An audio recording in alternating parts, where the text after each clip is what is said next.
I'm Haley, currently 25 years old, residing in Salt Lake City with my parents.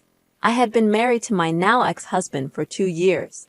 Our marriage was somewhat arranged, as our families had been members of the same church for years. Justin and I had known each other since high school, although we were never close friends. After he returned from college, our fathers thought we would be a good match, and we got married after only 4 months of dating. Initially, I didn't know how to love a guy who had never shown interest in me before, but I tried my best. Unfortunately, I succeeded in loving him, even though it was clear that he was never in love with me. He fulfilled his husbandly duties and was never unkind, so I just accepted the situation. I'd even found happiness for a while, but suddenly he felt he couldn't continue. One morning, feeling a bit unwell, I asked Justin to take me to the doctor. He refused, claiming he was busy and suggested I take some medicine and rest. This hurt me, and I even shed some tears. I followed his advice, but my condition didn't improve. Eventually, I took the car keys and drove myself to the hospital. It took a while for the doctor to reveal the diagnosis. I was pregnant. I cried tears of joy on my way home, eagerly anticipating Justin's reaction to the news. I selected baby clothes and soft toys to surprise him, planning to capture his reaction for social media. Upon arriving home, I found the house locked. Using my key, I entered, wondering where he could be at such a late hour. Just as I was about to call him, I noticed papers on the living room table. There was a stack of stamped papers that I immediately recognized as divorce papers. Next to them was a letter explaining that he could no longer continue, as he had fallen in love with another woman who was waiting for him. He had tried to start anew with me but couldn't find the same love, so he was leaving. Justin wanted nothing more to do with me, asking me to sign the divorce papers and receive compensation from his lawyer in a few days. He had also sold our house, and he left me with only a small sum of money. I am now 6 months pregnant, and just yesterday, I received a call from Justin for the first time in the past 6 months. He informed me that this month would be the last time he would send me compensation money and that he wouldn't be sending any more. He didn't inquire about my well-being, my living situation, or if I was okay. In turn, I decided not to share anything with him. I chose not to reveal that I was carrying his baby. I believe he doesn't deserve to know. My parents argue that this is unfair to him and that I should inform him, but I refuse. I won't tell a man who couldn't even care about my life and well-being that I'm carrying his child. He led me to despair, and if my child suffers the same fate, it's his responsibility. I doubt he would care enough to return. My parents have been supportive, but not understanding. They believe I could use my pregnancy to lure Justin back, but I refuse to resort to such tactics. I cherish my parents. They've stood by me unwaveringly. My father even severed his long-standing friendship with Justin's father upon learning what he did to me. He was ready to confront him, but my mother and I stopped him. Despite their support, I still feel like a burden. I'm 26 now, and relying on them doesn't sit right with me. 3 months after Justin left, I found work as a receptionist to make ends meet. It's not much, but it's my first proper job, and the little I earn helps me find solace at night. I've been keeping an eye on Justin, even though I know I have no right to do so anymore. He has gone back to his college girlfriend, a tall, pretty lawyer. I can understand why he couldn't get over her, especially considering me. They're now engaged. It didn't take him a year to break our marriage and promise another girl a wedding ring. The night I saw her engagement announcement on her Instagram story, I cried myself to sleep. After months of attempting to move on, I broke down again. I loved him, and he left me without a second thought, simply because he believed he had a better option. Now I'm left with his child, a secret he knows nothing about. I wonder, if I tell him, would he come back? Am I wrong for keeping his baby a secret from him? Hey, everyone. I haven't updated you in a while, but your positive comments have truly helped me feel less alone and miserable.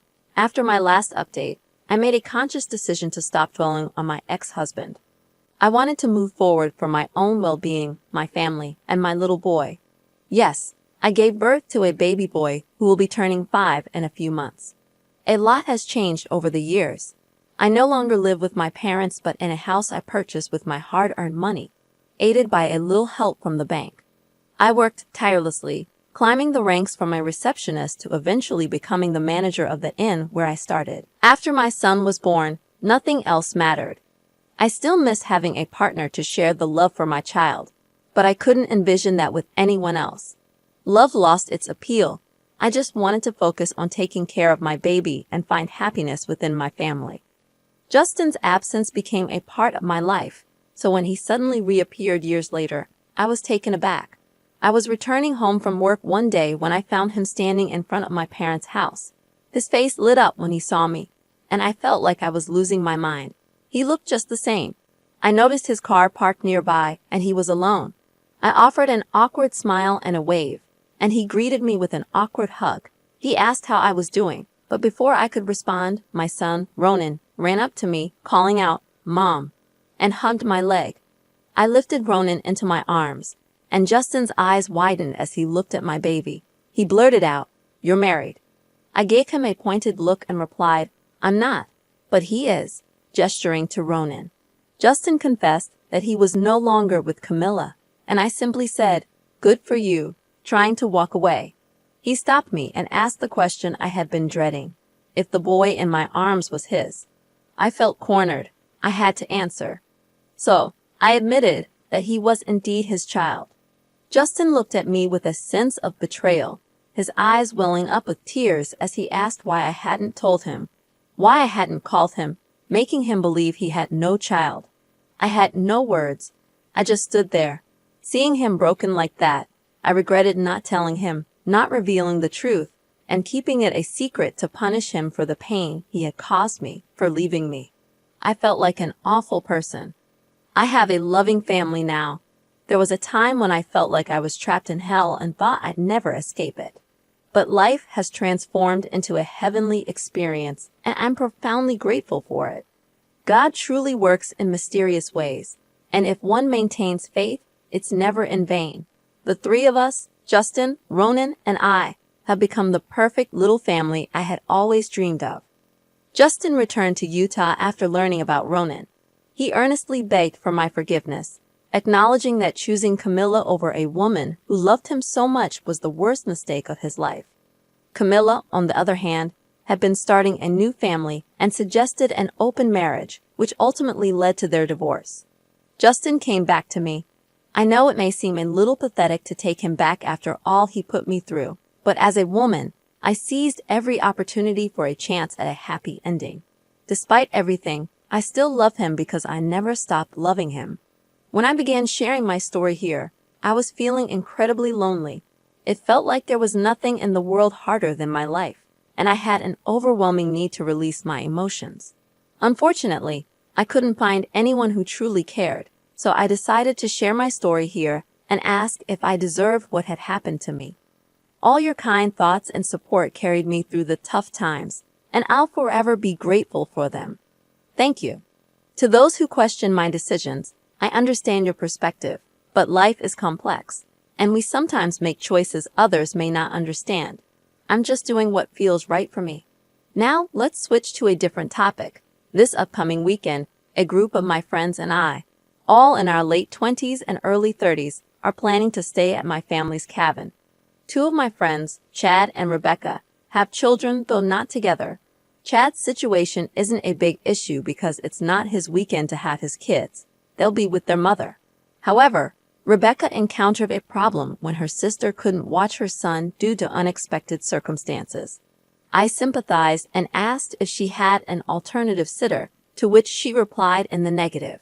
She decided to bring her son along for the weekend.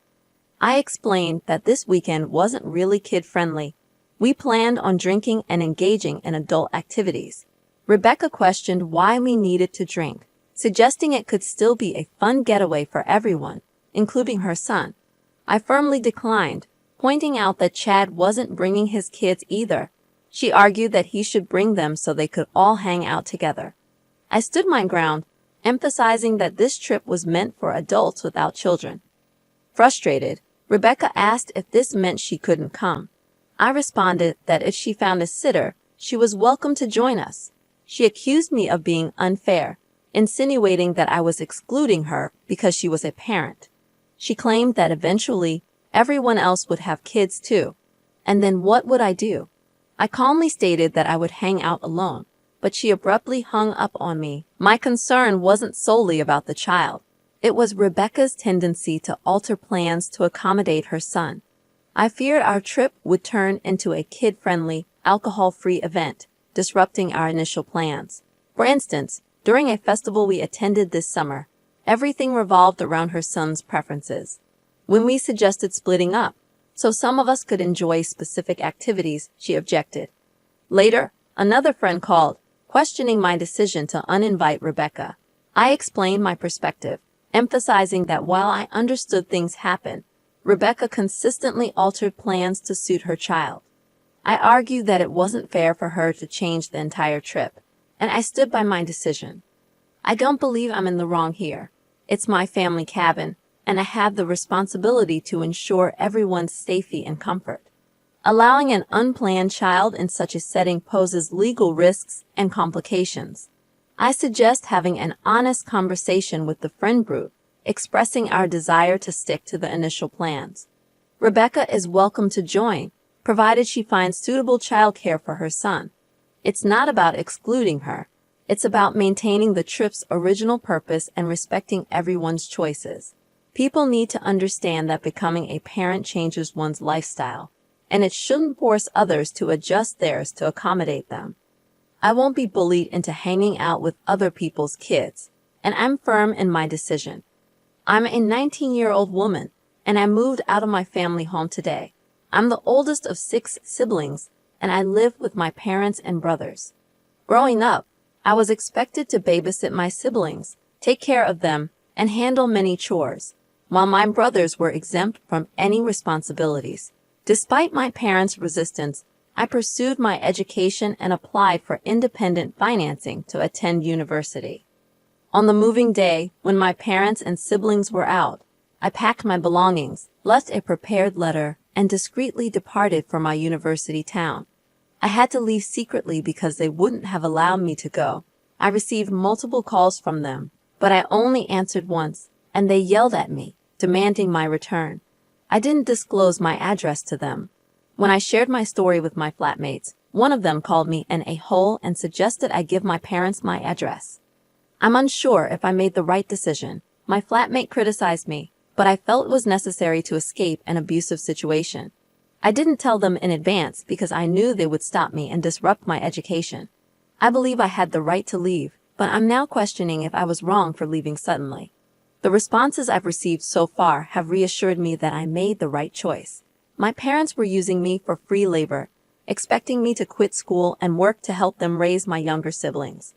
I deserved the chance to pursue my education and live my life without being burdened by their expectations.